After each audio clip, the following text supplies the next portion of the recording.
भी आऊँ और इनको कहूँ कि जी मेरी ये रिक्वेस्ट है कि, और बार यूँ मैंने कहूँ कि जी मैंने उनको ऐसे तड़ी लगा दी है कि कैसे नहीं करेंगे, तो ऐसे नहीं होते। अच्छा, दो रया रवैया नहीं होता। आप आएँ, एक तरीक़ाकार है, एक फोरम है जिसमें आपको एक पैनल भेजना पड़ता है, उस पे जो है आप करें।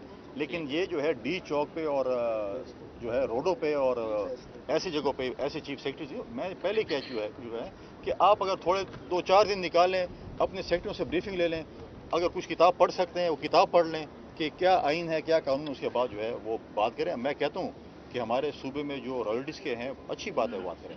रॉयल्टीज़ के जो हमारे पैसे वफाक देते हैं, हम मिलकर जाएँ और हमने वफाक के पैसे लें ताकि तरक्की हो। खैबर वफाक की तरक्की होगी, हमारे सूबे की तरक्की होगी, हमारे लोग खुशहाल होंगे। हमारे लोग इतने परेशान हैं कि फिर हम 5 साल पीछे जा रहे हैं, क्योंकि अगर हम वफाक के साथ लड़ेंगे तो पीछे हो जाएंगे। लिहाजा मैं कभी भी ऐसी सिचुएशन पैदा नहीं करूँगा कि आप लोग कहें और लोग कहें कि इनकी वजह से हालात ख़राब हुए। हम कभी हालात ख़राब नहीं करेंगे और इंशाल्लाह हम हालात को दूसरी तरफ। अच्छा, ये साहब, मेरा सवाल ये है कि आपने कहा कि केपी असेंबली का इजलास नहीं बुला रहे, आप गवर्नर हैं, आप कब केपी असेंबली का इजलास बुला रहे हैं?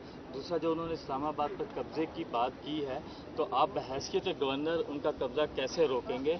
और आपने क्या पार्टी ओहदा छोड़ दिया है या वो कब तक छोड़ रहे हैं? आप मेरे पीछे पड़ गए। देखिए, मैं अब आपको ऑलरेडी पता है कि मैं जब गवर्नर आते हैं कॉन्स्टिट्यूशनल पोस्ट ही होती है, तो इसलिए इनके साथ रब्ता थोड़ा कम हो गया। नहीं, देखें, मेरे ऊपर पार्टी का पहले भी बहुत मेहरबानी थी। मैं इंफॉर्मेशन सेक्रेटरी, उससे पहले भी मैं सूबे का जनरल सेक्रेटरी रहा हूँ। आज पार्टी ने एक कॉन्स्टिट्यूशनल पोस्ट दी है जिसकी बहुत सी जिम्मेवारियाँ होती हैं, जिसमें आप पार्टी के तर्जुमान नहीं हो सकते हैं। जब भी जिस वक्त भी पार्टी के chairman, party information secretary 4P के ऑलरेडी मौजूद हैं, शाज़ मरी साहबा, 3P के जो हैं, जब भी वो चाहें वो अपने अपॉइंट कर सकते हैं। और देखें, बात तो ये हो चुकी है ना, देखें, मैं तो कब्ज़े नहीं छुड़वा सकता। उन्होंने कहा है कि हमने इस्लाम, अब हम कहते हैं कि पुरअमन एहतजाज हर किसी का जमहूरी हक़ है, तो सुन्नी इत्तेहाद कौंसिल PTI का भी जमहूरी हक़ है।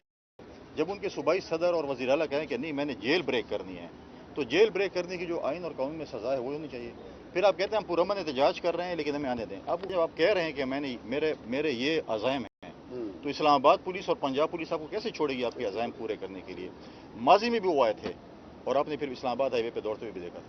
अच्छा सर, ये बता दीजिएगा, आपने सियासी असम्बली इजलास देखें, वो एक तरीक़ेकार है। उस पे जो है ऐसे डायरेक्टली गवर्नर जो है किसी सूबे का डायरेक्टली इजलास नहीं बुलाए। वो आप देखें, हुकूमत इजलास बुलाती है और वो समरी जो है वो गवर्नर के थ्रू रूप होती है। लिहाजा सूबाई जो है वज़ीर आला हैं, जो हुकूमत है, उन्होंने इजलास बुलाना। डायरेक्ट गवर्नर कभी इजलास ऐसे नहीं बुला सकता, जो कि आइन और कानून के मुताबिक जो चीज़ें उसको फॉलो करें। अच्छा सर, ये बताइएगा, आपने सियासी बातें तो कर दी, ये बताइएगा आपके सूबे में एक तो टूरिज्म के फ़रोग के लिए जो है वो इक़दामात करने की बहुत ज़्यादा ज़रूरत है, और दूसरा जो है आपके यहाँ पर हतार एक इंडस्ट्रियल जोन है, जिसे ना तो सिक्योर बेहतर तरीके से बनाया जा सका और ना ही उसमें मज़ीद जिद्दत लाई जा सकी है। तो आप एज ए गवर्नर इस हवाले से क्या इक़दाम उठाएंगे? और इस वक्त जो टेररिज्म आपके सूबे में बहुत ज़्यादा बढ़ गया है, तो आप समझते हैं क्या दोबारा फ़ौज का एक ऑपरेशन होना ज़रूरी है आपके सूबे में? देखें, आपने टूरिज़्म की बात की और बहुत बेहतरीन बात है। खैबर पख्तूनख्वा में जो टूरिज़्म है वो किसी भी सूबे में शायद इतनी नहीं है। लेकिन आप मुझे बताएं कि जो सोशल मीडिया देखते हैं और आपके चैनल्स देखते हैं, और जब वो देखते हैं कि लकी सीमेंट फैक्ट्री पे हमला हो गया है, यहाँ पर जज अगवा हो गए हैं, यहाँ पर जो है वो हमारे जो इंटेलिजेंस है, कस्टम, उनके लोग जो है वो शहीद हो रहे हैं, पुलिस के नौजवान शहीद हो रहे हैं, फौज शहीद हो रहे हैं, तो लोग अमन और खुशहाली के लिए जाते हैं ना। इस पे नहीं होते कि वो टेंशन में रहें कि मेरे साथ क्या होगा। तो सबसे अवलीन तरजीह जो है वो अमन और अमान है। मैं बिल्कुल मैं अपने अभी IG से भी मीटिंग करनी है, बाकी सिक्योरिटी फोर्स से भी मीटिंग करनी है। हमने खैबर पख्तूनख्वा में अमन के लिए हम आखिरी हद तक जाएंगे। हमने माजी में भी 2008 से 13 तक एक हुकूमत थी, हमने ऑपरेशन किए और इस इलाके में अमन किया।